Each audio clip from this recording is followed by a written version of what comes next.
por isso que a gente precisa sempre deixar claro de que inteligência artificial não é determinística, ela é probabilística. Uhum. Se você perguntar uma coisa para um GPT e eu perguntar a mesma coisa, a gente vai ter respostas diferentes. Ainda que um pouquinho, mas vão ser diferentes.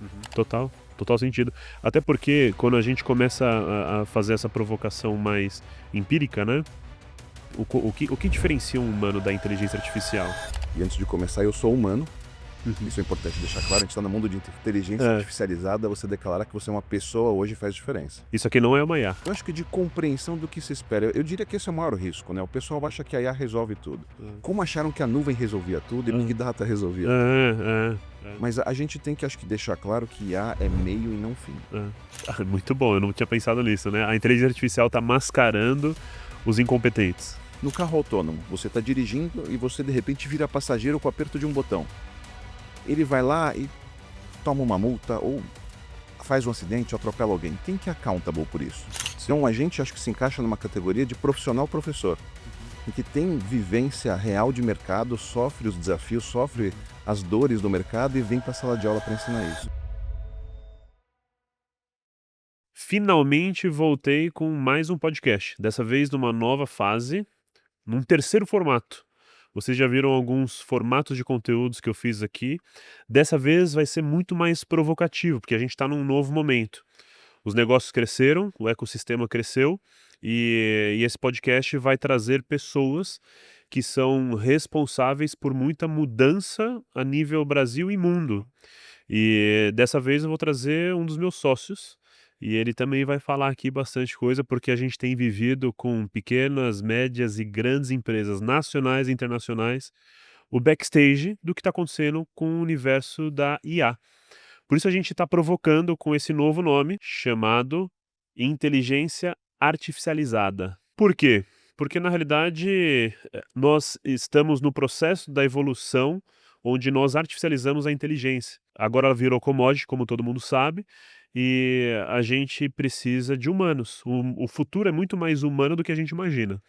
Então, dessa vez, nós estamos recebendo aqui uma pessoa que é sensacional. Palestramos juntos em Angola, num evento sensacional também sobre o universo de IA no país, em Angola, e que está pivotando muito ali em África.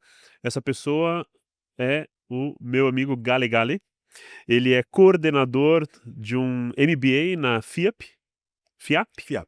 FIAP. Isso. E também tem negócios, tem um histórico sensacional e nessa viagem com ele, na ida e na vinda, a gente falando sobre as coisas, eu fiquei fascinado, inclusive com parte do que o pai dele também trouxe para o Brasil, Também. que é uma figura importante para o Brasil também. Boa.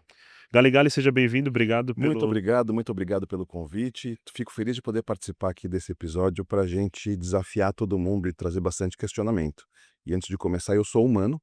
Uhum. Isso é importante deixar claro. A gente está no mundo de inteligência artificializada. Você declarar que você é uma pessoa hoje faz diferença. Isso aqui não é uma IA. Não é uma IA. Podia, mas não é uma IA. E a gente está de verdade aqui gravando. E vamos falar bastante coisa. Vamos falar da FIAP. Eu coordeno hoje o MBA de Gestão de TI lá na FIAP. Fruto de uma carreira acadêmica que eu venho levando já fazem quase 20 anos. Hoje eu dou aula na FIAP, dou aula em Coimbra, na Coimbra Business School também, aqui no Brasil no IBGC e na FIA, em alguns outros cursos também. E docência é uma coisa que faz a diferença. Quando a gente fala de inteligência artificial, está sofrendo um impacto muito grande agora. A maneira como a gente aprende mudou com a inteligência artificial. É importante a gente exaltar o ofício, a profissão, né? A vocação do professor, né? Porque tem muito aventureiro no mercado e é importante ter os aventureiros porque eles desbravam muitas coisas, né? Mas o problema é que não existe muita responsabilidade em muito aspecto, porque tem a necessidade de querer dominar. O aventureiro ele quer de maneira curiosa entender o novo lugar. Sim. Ele quer dominar esse novo lugar, mas não existe ainda uma organização, uma fiscalização, não existe uma estruturação de fato, né? Algo que seja pensado para curto, médio e longo prazo, né? E os professores, no geral, as faculdades, cursos, treinamentos, aquilo, quem pivota isso de fato está orquestrando essa ordem, Sim. parando, né? Entendendo como é que está toda a base, vivendo o que está mais estruturado no mercado e trazendo isso para o corpo docente, né? Enfim, para a estruturação acadêmica, Isso é né? uma coisa curiosa. Você fala de corpo docente, assim, você tem uma formação de professor, já pô, é clássico, né? É uma das carreiras mais antigas que a gente tem. Mas tanto eu quanto você, eu sei também, a gente navega num mundo de educação executiva principalmente. E aí que faz a diferença o papel do executivo. Eu tenho muito colega que é professor profissional, Uhum, em que ele vive de dar aula, e nada errado com isso aqui, é ótimo, uhum. mas para algumas cadeiras, para algumas disciplinas, fica complicado o cara não ter a vivência.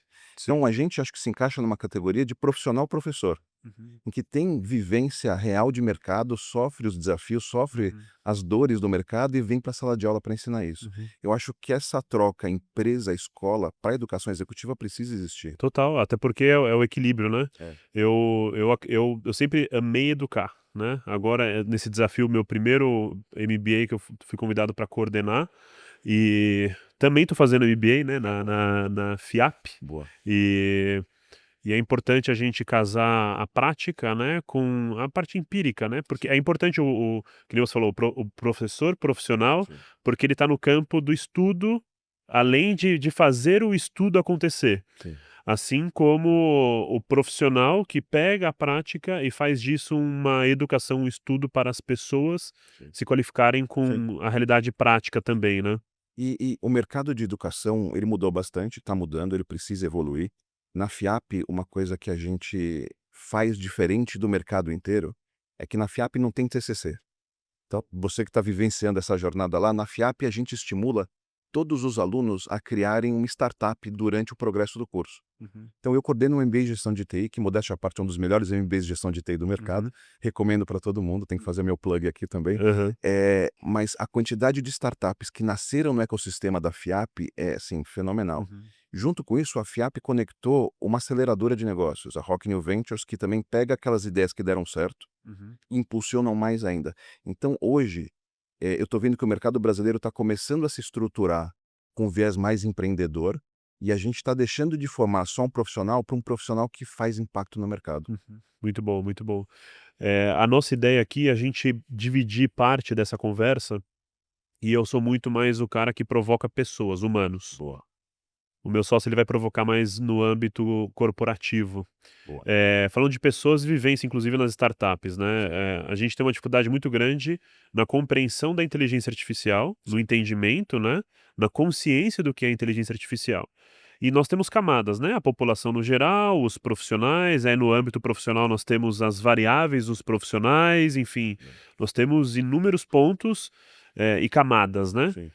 Quais são as dores que você mais tem visto no mau uso da IA, na má compreensão de IA, enfim, como que a Olha, IA essa, tem essa errado muito? a gente vai gastar tempo agora porque tem bastante coisa. Eu acho que o principal elemento que a gente tem que reconhecer é a velocidade da evolução de toda a tecnologia que a gente tem em volta de inteligência artificial. Para não datar o podcast, mas há poucos dias foi lançado o GPT-5, Uhum, que é a última versão que a OpenAI liberou, que tem mais de 44% de acurácia lá, se você usar o modelo com reasoning. Eh, Isso aconteceu da última versão com menos de um ano. Então acho que essa velocidade de mudança está fazendo que todo mundo, fique preocupado com o que vai fazer com a inteligência artificial. uhum, Então, ela chegou num momento que a gente já superou o teste de Turing, então ela já consegue se passar por humano tranquilamente. Esses modelos de LLM convencem muito bem. E uma preocupação grande que eu tenho é na maneira como as pessoas enxergam a IA. A gente tem uma tendência de antropomorfizar ela, achar que é uma pessoa que está do outro lado respondendo, e que essa pessoa tem sentimentos, tem empatia, se preocupa com você, e é um algoritmo do outro lado. Ele não tem esses valores e princípios humanos. Ele consegue agir como se tivesse, mas não tem.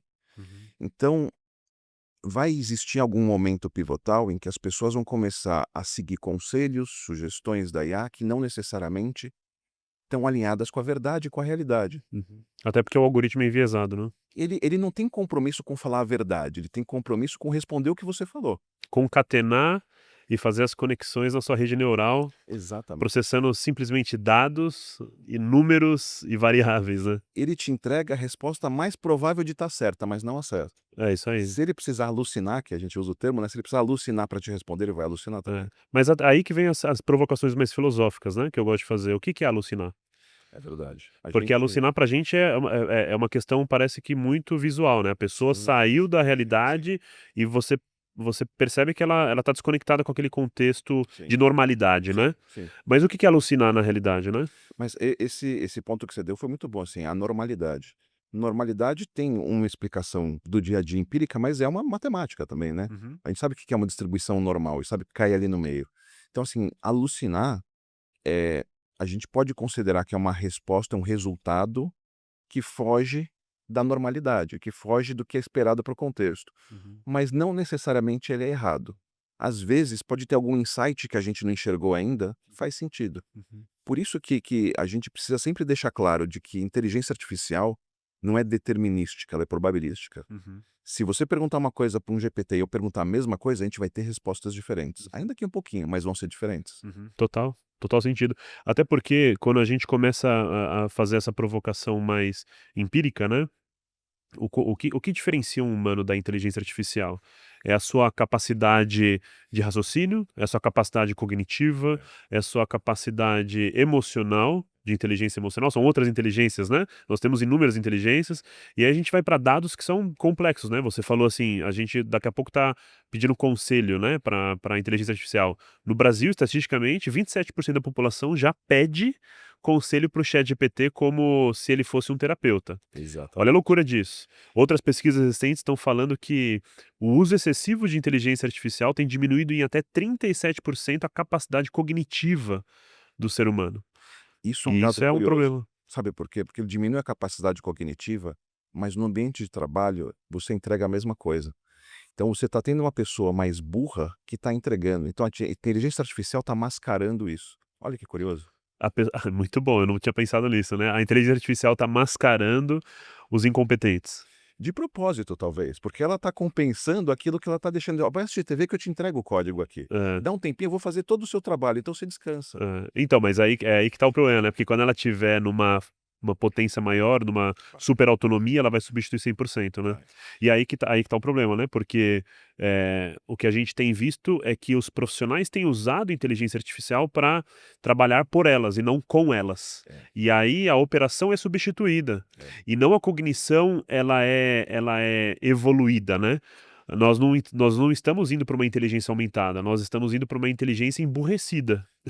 Esse é o fator crucial desse uso, Esse é né? um problema, esse é um problema. Eu trabalho junto com a ISACA, que é uma associação internacional de auditoria, governança, segurança, essa parte mais hard de tecnologia, e a gente publicou recentemente uma certificação, a AAIA, que é uma certificação de auditoria de inteligência artificial. Então, por que que isso faz sentido? Por que que isso é importante? A gente já tem uma dependência tão grande que eu preciso olhar em controles. E um dos pontos que a gente aborda é o conceito do human in the loop, que assim, você ter sistemas totalmente autônomos, sem supervisão humana, vira um perigo para a gente. Total. Você chegou a comentar comigo sobre uma questão mais relacionada, ela é relacionada diretamente à compliance, governança, né?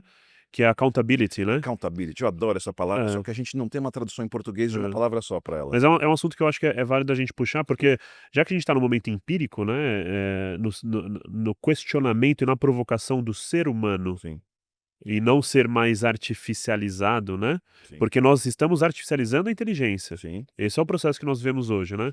sim. Talvez a gente dê um nome errado para a inteligência artificial, na verdade deveria ser a artificialização da inteligência, porque ela não tem uma inteligência, por si só, ela só é inteligente porque nós a artificializamos.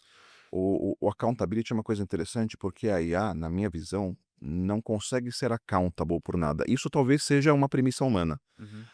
A gente traduz accountability como presta contas, prestação de contas, mas um jeito bom de dizer é aquela responsabilidade inerente à sua função, ao seu trabalho, à sua posição, que você não consegue delegar.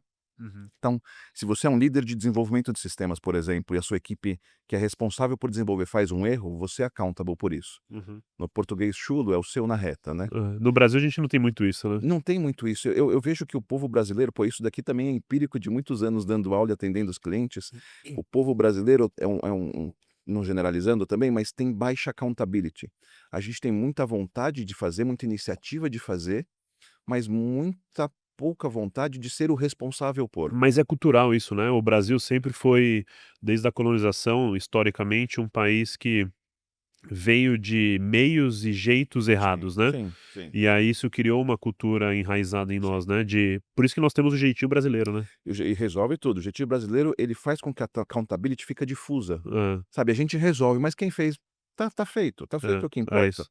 Mas com inteligência artificial isso muda, Total. porque a gente começou a delegar a execução para ela. É, E quando ela falha, acho que o exemplo que a gente discutiu que vale trazer é assim, no carro autônomo, você está dirigindo e você de repente vira passageiro com o aperto de um botão.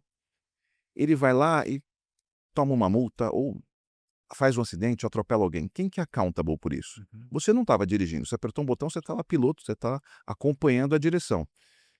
É a fábrica que fez o carro? É o uhum, desenvolvedor que treinou o modelo? É o cara do algoritmo? uhum, Alguém vai ter que ser responsabilizado por último nisso daqui. é.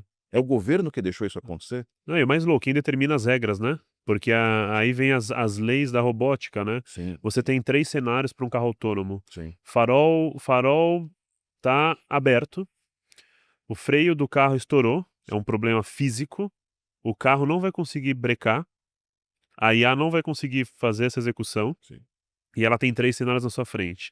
O motorista atrás do volante, ela tem um poste à sua esquerda, ela tem uma mãe com uma criança na faixa da frente, atravessando, porque não viu o farol, e do lado direito tem uma senhora. Para onde o carro vai ser apontado?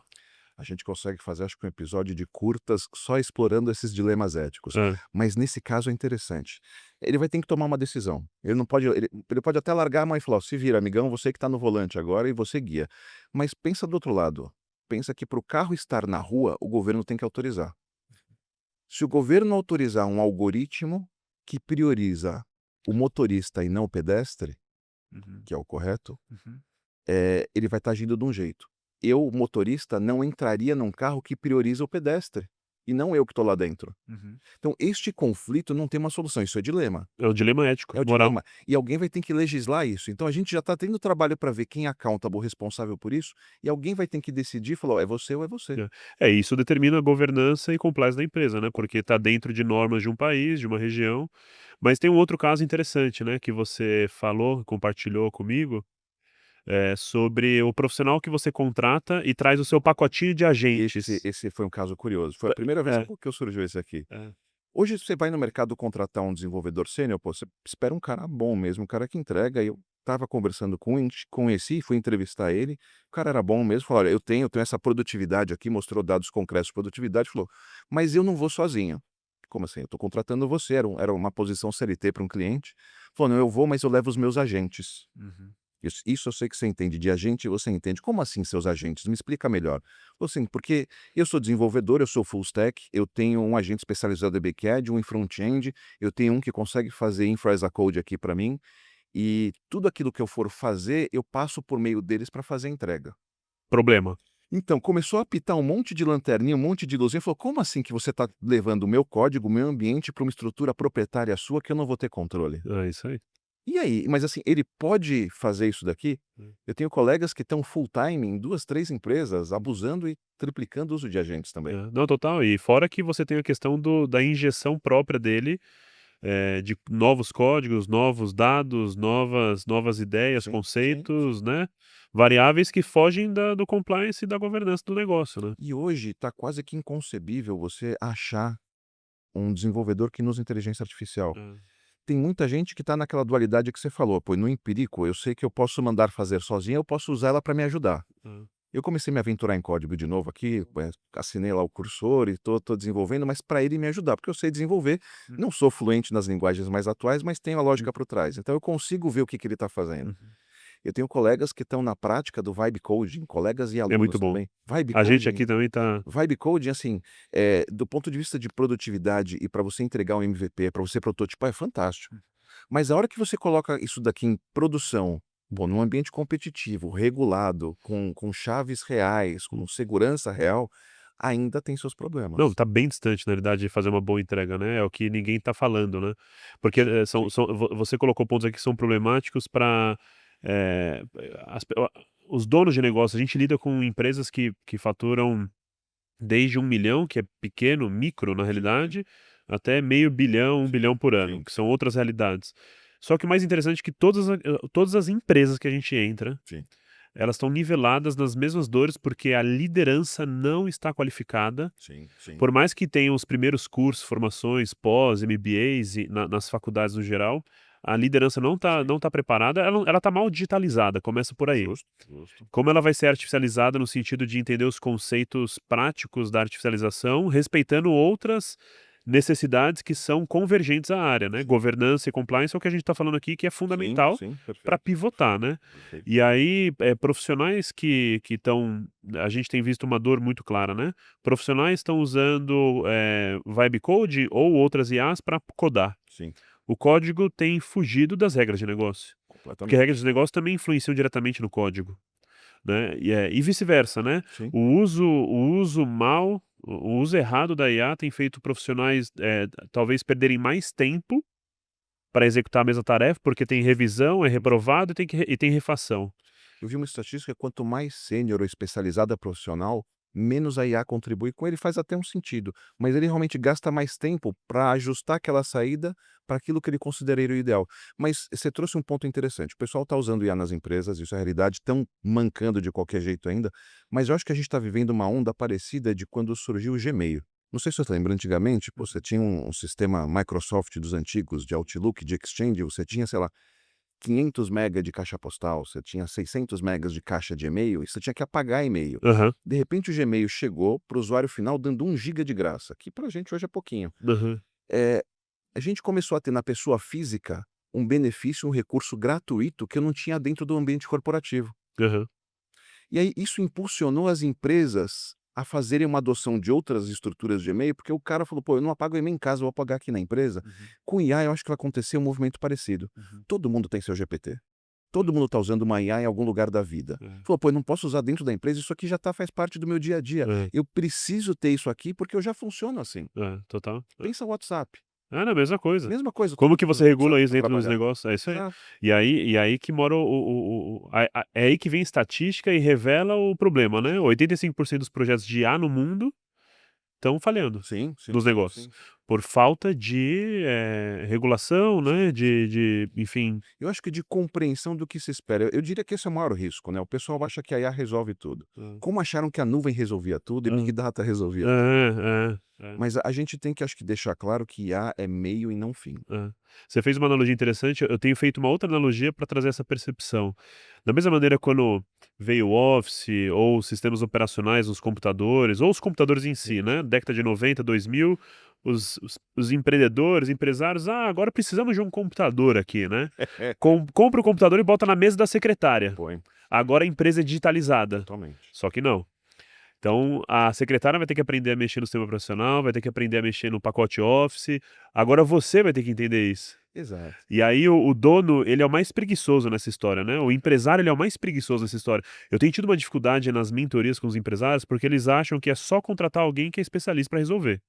E não é a realidade. Num mundo complexo, dinâmico, com muitas convergências tecnológicas, se o empresário não se qualificar, ele vai estar fora do jogo. Não é à toa que o C-Level, os diretores também, outra estatística interessante, têm buscado voltar a estudar filosofia. Sim. Porque as áreas mais importantes de estudos para o futuro da humanidade vão ser as áreas mais complexas e difíceis, que envolvem física, matemática, filosofia, que é o raciocínio crítico, é a cognição, para poder compreender a IA. E não é o fato de estudar a IA, é estudar os conhecimentos mais empíricos, lógicos, racionais, que pivotam as orientações dos projetos complexos. E olha só que qualquer modelo de IA que você for utilizar hoje, ele foi construído com base em alguns princípios, algum código de ética por trás, por mais que não está declarado, está acontecendo por trás. E hoje a gente usa principalmente modelos treinados americanos, alguns europeus, mas com a realidade de lá, com os princípios éticos de lá. Aham. Aí você chega aqui no Brasil para utilizar, dá conflito. Uhum. Porque a sugestão que ele está trazendo de lá, por mais que seja globalmente aceita, é a melhor prática de negócio, Uhum. no Brasil às vezes tem um jeitinho, e se você não fizer o jeitinho, não vai encaixar. Uhum. Então, a gente carece de entender que eu preciso regionalizar talvez um pouco isso daqui, Uhum. principalmente em negócios, para conseguir encaixar. Uhum. Eu tive recentemente um caso, a gente tem todo um processo estratégico, a gente desenhou um framework para, de fato, entregar Bacana. toda a parte de aceleração com inteligência artificial, porque existe um problema para os negócios. Se todo mundo está errando, na maior parte, A maioria das pessoas não estão qualificada. Como então eu trago inteligência artificial para o negócio? Justo, justo. Você O precisa de um quick start, né? Você precisa de um quick start, né, e você precisa ter os quick wins, né, você precisa ter o ROI ali. O empresário tá vendo o ROI no fim das pon Sim, no fim sim. das contas, e tá certo. E tá certo, ele tem que pensar no É, negócio, o ponto é que a gente desenhou um framework que no começo a gente dedica mais tempo nessa estruturação de inteligência de negócio para depois ir para inteligência artificial. O Faz sentido. ponto o ponto é que, como a maioria das pessoas tem aplicado IA sem inteligência de negócio, elas têm sofrido muitas coisas. Exemplo, um caso que chegou interessante. O cara falou pra mim: "Nossa, eu contratei um desenvolvedor que prometeu um SDRA", com SDR, que é o que mais está sendo Sim, falado e sim, sim. vendido, né, e usado. E aí deu certo, funcionou, estava dando um resultado bom, a gente estava feliz, mas do nada o cara começou a usar os nossos leads para poder vender outras coisas dele, usou nossa É, infra, é. e aí eu também já tinha indicado ele para um ou outro, ele começou a usar também desses meus parceiros e amigos. O cara, né, E assim, usou. não é um problema da IA, é um problema da pessoa, é um É o problema do negócio, mas a IA potencializa É, não, isso. total, mas esse é o ponto, não é a IA é o meio, É o meio. ela não é o fim, e nem o começo. Apesar de que o conceito tem que estar no começo, né, Sim, a gente tem trazido um conceito, um programa chamado AI First. legal. É uma maneira de pensar IA desde o começo. Se eu fosse pensar num produto ou num serviço, hoje, que ia nascer hoje, que fosse nascer hoje, como eu desenharia ele com inteligência artificial? Da mesma maneira o negócio. Da mesma maneira a profissão. Sim, sim, sim. Se eu fosse começar minha profissão hoje, Sim, sim. se eu fosse reaprender as habilidades que eu tenho hoje, com IA, como elas seriam? Esse é o conceito, essa é a mentalidade AI first, porque o mundo vai ter essa dinâmica daqui para frente, já está vivendo essa dinâmica. E vocês também, a gente tem esse desafio de que para os negócios que vão nascer, AI first é fácil de implementar porque vai nascer junto. Aham, Só que para quem já está existe, o avião está voando, você tem que ir lá e de repente colocar um piloto automático de IA, mas já tem gente sentada no lugar. aham, E está voando e não pode cair. Então esse acho que é um desafio. E aí você tocou num ponto bom, assim, o executivo, o empresário, não pode enxergar IA como uma coisa só para operação. Isso muda a gestão do negócio, a estratégia do negócio. total, E aí se ele não fizer isso top-down, não vai dar certo. Não dá para você delegar a inteligência artificial dentro da empresa e deixar solto. total, total, com certeza. Você tem vivido, dentro da FIAP, Sim, as questões de startups, né? sim.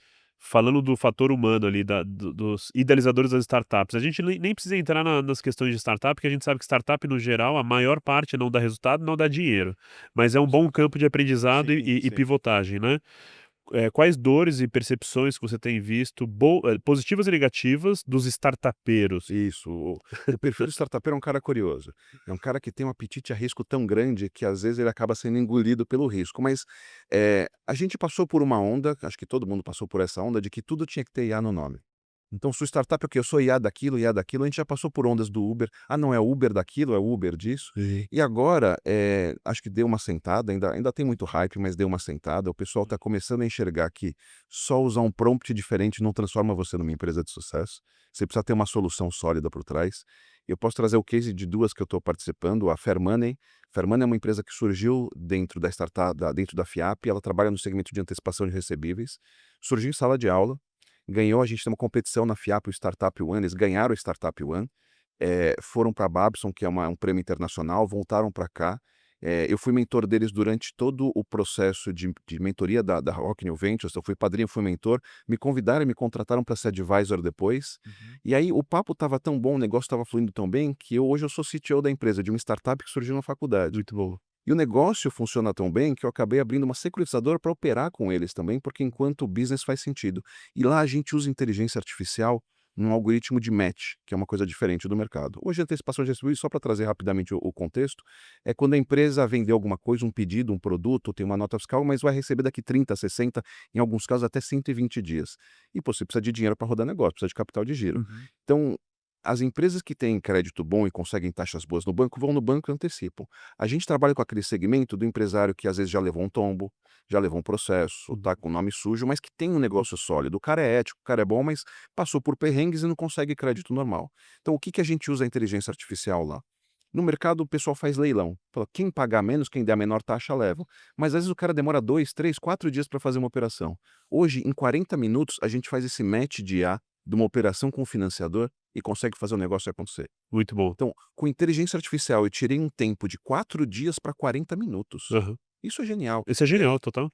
A gente usa inteligência artificial como core do negócio, mas o que eu vejo do founder, assim, eles têm mais apetite a testar coisas. Aham. Então ele vai lá: "Poxa, a gente está usando agora a Asana, que é uma ferramenta de colaboração, e ela tem ela dentro". Uhum. Aí começou a fazer fluxos de automação por conta. Então, trouxe para a pessoa física do sócio, da pequena equipe que a gente já tem, e todo mundo já está usando no dia a dia. Isso é muito Muito curioso. bom, muito legal, muito bom. Tem mais case ainda depois, mas a gente vai trazendo as outras É, startups também. não, muito bom. Acho que startups é legal falar com o meu sócio, porque ele vai falar mais sobre negócios no geral, né, Bacana. o corporativo. Bacana, a gente tem A mais gente case para contar. a gente tá chegando num momento, de fim da minha parte, Tá bom, aqui, muito e bacana aí isso. a gente tem mais alguns minutos, Hum. dá pra gente, aflorar um pouco as ideias, né. Eu sou mais o processo empírico, como eu falei, né. Porque eu vivi muito a parte da inovação, mas como homem de negócio, como empreendedor, eu tive que aprender a ter pé no chão. É, Porque isso. o problema do inovador é que ele voa demais, né, e o problema do empresário é que ele voa de É. menos.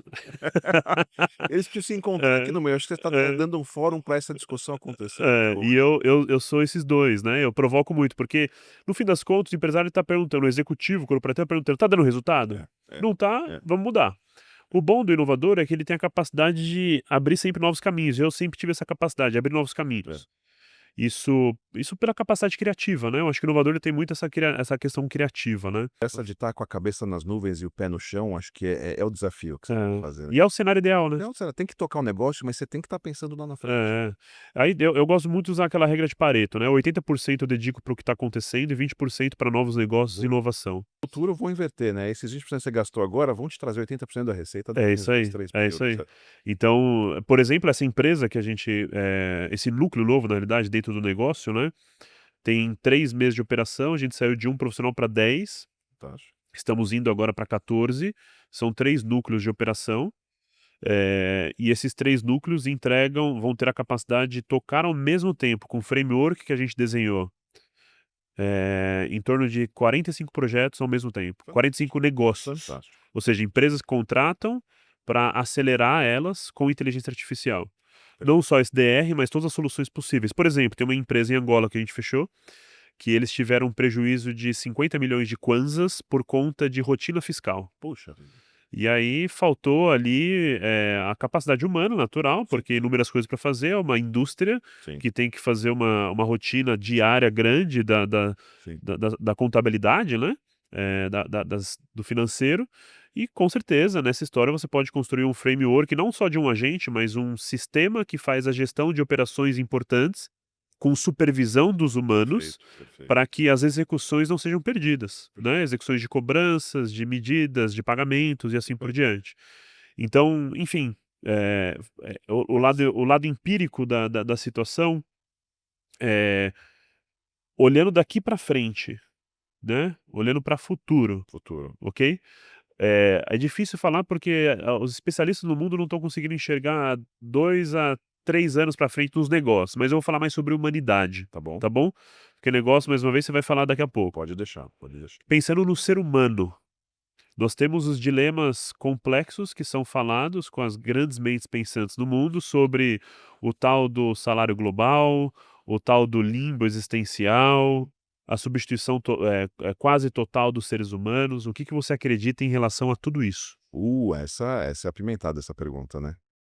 Eu vejo, e aí empiricamente acontecendo, uma dependência maior das pessoas em A por falta deste conhecimento. Então eu acredito que a gente ainda vai ter um aumento do uso, vai ter, eh, uma substituição grande de pessoas por automação, que se não viesse por IA, vem com processos normais, a IA acelerou isso daqui, faz parte da revolução atual que a gente está vivendo. Existe um paper interessante, o IA 2027, foi o pessoal Muito próprio da bom. OpenAI que criou, muito bacana. É uma história de futuro, tem muita ficção ali dentro, mas ele conseguiu desenhar um caminho para a gente chegar na AGI, na inteligência artificial geral, que é quase Sim. que a singularidade. Aham. E aí a gente perde a capacidade de previsão, porque eu não sei o que acontece, mas, a taxa de evolução dos modelos está crescendo, a quantidade de, eh features que eles estão entregando estão aumentando bastante. Em algum momento a gente vai esbarrar numa barreira tecnológica de hardware, de não ter poder computacional para entregar tudo isso, mas eu acredito, e aí é crença mesmo, que a gente vai ter um salto que a gente ainda não consegue quantificar o que Não acontece consegue depois. mensurar de fato. Eu acredito muito nessa probabilidade, né, de o humano, no geral, a maior parte, infelizmente, vai ser substituída, porque a IA, ainda mais quando ela tiver o corpo físico total, né, Vai, tiver essa simbiose vai. entre a capacidade das LLMs estarem sendo, operacionalizadas ou Sim, rodadas e processadas sem depender da nuvem, sim. elas vão substituir boa parte das operações e, na parte intelectual, boa parte também da gestão, até de habilidades digitais, né. Hoje ela consegue trazer o reasoning de um estudante de doutorado, uma pessoa muito boa. Sim. Os agentes de IA deram para ela um corpo digital, um dedo e um mouse digital para ela conseguir sair Uhum. do núcleo fechado que ela estava e interagir com a internet. Disso para interagir com o físico é um pulo, É um é pulo. um pulo. Mas só dela ter uma presença virtual autônoma já é uma coisa muito curiosa. É. Não, imagina os Unitris, né, aqueles robozinhos de 1,40 Sim, sim, m, eles já anunciaram esse semestre que eles estão começando a atualizar a entrada das LLMs, primeiras LLMs neles. sim, sim. Então antes era mais automação, era mais comando e assim por diante. Agora, um robô com uma LLM. É uma loucura isso, né, daqui a China não, a Nvidia, fez o Omniverse, né, para poder Sim, treinar sim, os robôs nos ambientes digitais antes de vir para o ambiente físico. sim, Ou seja, eles decidiram primeiro treinar as LLMs em corpos digitais, em sim, robôs digitais, e agora eu tô falando robô não no sentido de bot, porque as pessoas têm essa sim, essa sim, sim. essa percepção de bot e robô errada. O robô é um corpo realmente físico, calculando Você física, tem o digital twin que eles o chamam, né, você digital consegue ter twin, representação digital é, e idêntica. treinando, avançando eles, o que eles demorariam 1 ano para treinar, estão fazendo em 48 horas, para só plugar nos robôs que eles vão fabricar, que agora tem toda a sua capacidade de compreensão física, né, e motora, acelerada. É E vão loucura isso. conseguir atualizar isso em tempo real. Em tempo real. Não, daqui a pouco vai ser assim, você vai ter um robô em casa, olha isso, que loucura, você vai ter um robô em casa, e aí você vai chegar e vai baixar na Play Store do robô a assinatura do James Oliver para ele preparar a comida, o prato que você quer comer dele, no robô. E aí, inclusive, ele vai se comportar igual o James Vai Oliver. falar E vai igualzinho. falar igualzinho, o James Oliver vai estar ali, quase que onipresente, né? Simulando, lógico, né? Sim, sim, O que ele é e o que ele entrega, sim. né? Isso é uma das possibilidades. Não, e eu acho, aí é achismo e eu acredito e gosto de acreditar nisso, que eu vou conseguir ter acesso a isso na minha É. vida. Não, a gente vai, né? Com Esses dias certeza. lá em casa, eu cheguei no final de uma semana, uma sexta-feira à noite, eu falei assim pra minha esposa, a gente estava assistindo Netflix, eu falei: "Amor, eu acabei de acessar aqui a possibilidade de comprar um Unitri, um robô desse". Legal. Eu falei: "Amor, eu vou comprar um robô desse aqui pra casa". Ela olhou com uma cara estranha, ela falou: "Se você comprar esse robô agora, você sai". Viu? Porque tem a curva da estranheza, né, Tem, a maioria das tem. pessoas ainda tem o estranhamento ali das tecnologias, né, mas eu vou muito ver Que bem vai com isso. acontecer rápido. Eu acho que as crianças que estão crescendo com o robô perto vai ser muito mais natural para elas ter Ah, na isso. China a gente já vê vídeo das crianças correndo e brincando Com com o os robô, robôs. robô. Eu pluguei uma DLM na minha Alexa em casa, tem um monte de Alexa em casa, eu tenho um filhinho de 2 e 5 anos, o Vicente e o Napoleão. O Napoleão já consegue pedir história customizada. Eu quero uma história do Power Ranger que subiu na montanha com um tubarão, e ele conta a história que só ele ouviu aquela história na vida. Então, para ele, o GPT, ele chama de GPT, já é natural, Já é natural, já é. faz Ele é parte, um já está amigo. crescendo. Ele é um amigo para ele, e assim, é uma extensão. É alguém que responde para ele, responde o comando dele. Muito Ele é bom, educado com LLM. Tem um custo ser educado com muito isso bom, daqui. Mas para ele já não tem a barreira, muito não bom. tem a vergonha. É, Eu tenho colegas mais velhos que vão conversar com uma IA, é muito formal. é, Fala: "Estou escrevendo uma carta para o meu amigo". é, Então, cada geração vai interagindo de um jeito diferente. E pra criançada que cresce com isso daqui, a gente acho que já tem talvez um hum, pouco mais de liberdade, fica uma coisa natural é, e você começa a pensar como que era sem. é. Hoje pensar como que era a vida sem celular, que se ninguém sabia o tempo todo onde você estava, é impensável. Não, total, total. Pensar que você não vai ter uma IA do lado, começa a ficar complicado. Aham. É, não, de fato, você falando, eu lembrei de muitos líderes, né, donos de negócio lidando com o Gepeto, que nem eu brinco aqui no dia a dia, né. Eles usam o Gepeto quase que faz, resolve, melhora, faz, resolve, melhora, faz, resolve, melhora, Tem pessoal que não. faz, resolve, melhora. Ou seja, isso é uma brincadeira, inclusive, de um amigo e é um executivo comercial nosso aqui da empresa. Ele faz essa brincadeira, né? Porque, infelizmente, a liderança ainda usa dessa maneira que você falou, como as pessoas mais velhas que ainda não tiveram Sim. essa familiarização de fato, né?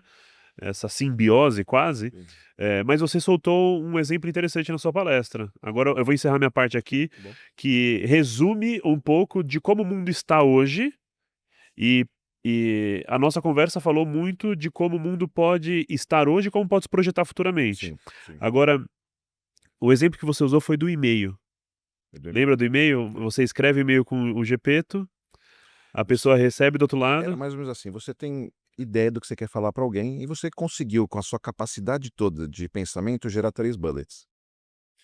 E aí falou: "Pô, mas se eu mandar 3 bullets, ele vai achar que eu sou burro, então eu preciso ser mais eloquente". Então eu falei: "GPT, destrincha essas 3 ideias que eu tive num e-mail completo". E o GPT vai lá e escreve uma carta, uma dissertação linda, mas são 3 pontos que você quer contar.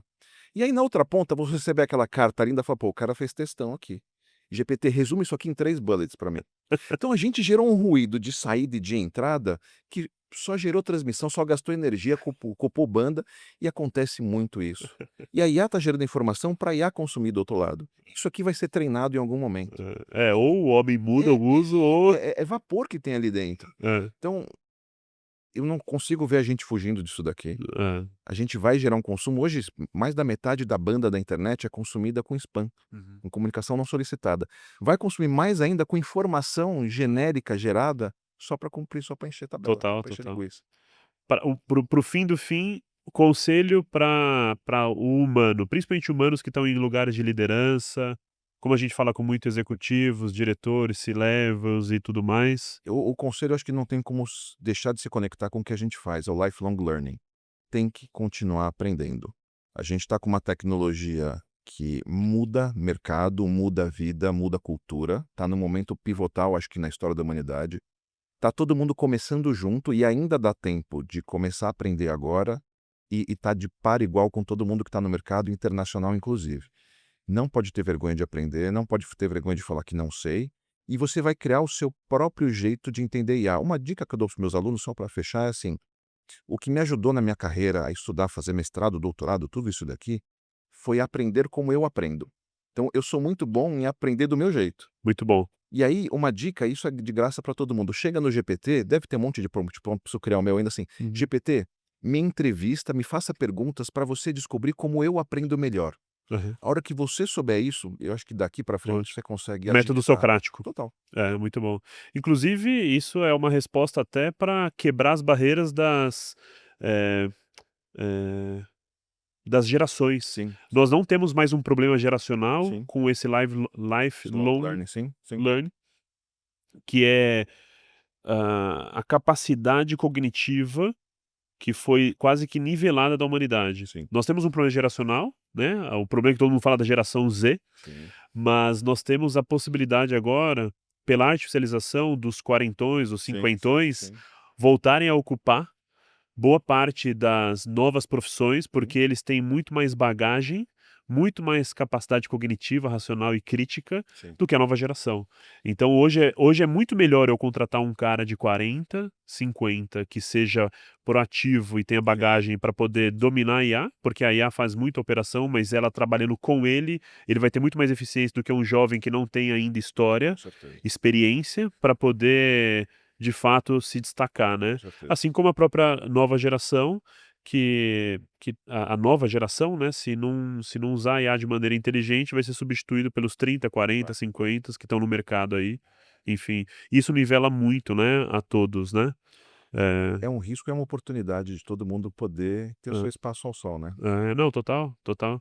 Inclusive, o último dado para a gente encerrar, existe uma pesquisa mostrando que a geração atual hoje, a geração Z, comparada à geração da mesma idade de 100 anos atrás, tem 40% menos vocabulário. Isso é um problema, porque sem vocabulário você não tem conhecimento, sem conhecimento que é a informação estruturada, você não tem uma capacidade de raciocínio lógico e Justo. cognitiva mais avançada, né? Concordo com você. E piadas à parte, assim, eles têm um histórico de memes muito maior do que as gerações antigas também. A forma de se comunicar agora mudou completamente, É. mas eu concordo com você. Muito bom. E eu faço questão de usar umas palavras difíceis e complicadas para a cabeça ficar funcionando e lembrar dessas coisas. Eu acho que é importante. Muito bom. Muito bacana. Gali, obrigado, meu amigo. Marcelo, muito obrigado. Um papo fantástico aqui. Muito bom. Eu vou convidar agora meu sócio para entrar e tocar essa parte. Você que está aqui assistindo a gente, tem um backstage aqui, meu sócio vai entrar. E aí nós temos a parte 1 sendo encerrada agora e a parte 2 dele entrando. Então, ou você assiste esse episódio inteiro, ou você assiste a parte 2 separada no outro momento, que está recortada aqui, que é um formato novo que a gente está trazendo para o seu tempo ser mais eficiente. Eu sei que você deve assistir os 45 minutos em vezes 2, então vai ser aí 27 minutos e meio, mais 27 minutos e meio do meu sócio. Obrigado, meu amigo.